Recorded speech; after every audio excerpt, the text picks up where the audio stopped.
అసలు ఒళ్ళంతా పులకరించిపోయింది నాకు. సలార్ సినిమా తీసిన వాళ్ళే ప్రొడక్షన్ చేశారు ఈ సినిమాని, ప్రొడ్యూసర్లు. ఆ ఏఐ కానీ విఎఫ్ఎక్స్ కానీ అసలు కొత్త ర్యాంప్ అన్న మామూలుగా లేదు బ్రో. మహా అవతార్ నరసింహ సినిమా ఎలా ఉంది? హనుమాన్ సినిమా చూసినప్పుడు అందులో హనుమంతుడు ఎలా అయితే వచ్చి గూస్ బంప్స్ వచ్చాయో, ఈ నరసింహ సినిమాలో క్లైమాక్స్లో కానీ ఇంటర్వెల్కి కానీ ఆ దేవుడు నరసింహ అవతారం వస్తుంది పులితో. అసలు ఒళ్ళంతా పులకరించిపోయింది నాకు. డివోషనల్గా బాగా చూపించాడు. కేజీఎఫ్ సలార్ సినిమా తీసిన వాళ్ళే ప్రొడక్షన్ చేశారు ఈ సినిమాని, ప్రొడ్యూసర్లు. ఆ ఏఐ కానీ విఎఫ్ఎక్స్ కానీ అసలు కొత్త ర్యాంప్ అన్న మామూలుగా లేదు. అసలు మొత్తం సీజీతోనే చేసే సినిమా.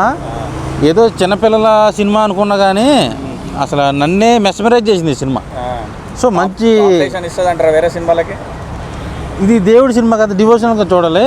అసలు అలాంటి మాస్ సినిమాలు తీసే కాంతార లాంటి సినిమా తీసిన వాళ్ళు ఇలాంటి డివోషనల్ సినిమా తీశారంటే, కన్నడ ఇండస్ట్రీ నుంచి వచ్చిన సినిమా తెలుగులో రిలీజ్ అయింది. మంచి బ్లాక్ బస్టర్, చాలా బాగుంది. గ్రాఫిక్స్ బాగుంది. అసలు గ్రాఫిక్సే మొత్తం సినిమా అంతా అదే బాగా వచ్చింది, అదిరింది. కొన్ని షార్ట్స్ అయితే అసలు నాకే మైండ్ పోయింది, అంత బాగున్నాయి. అసలు బ్యాక్గ్రౌండ్ స్కోర్ ఎలా ఉంది? బీజిఎం కానీ ఆ సీన్స్ తీసిన విధానం కానీ, అసలు ఈ సినిమా 3Dలో చేస్తే ఇంకా బాగుండేది. అది కొంచెం మిస్ అయ్యాను. సో ఓవరాల్గా సినిమా చాలా బాగుంది.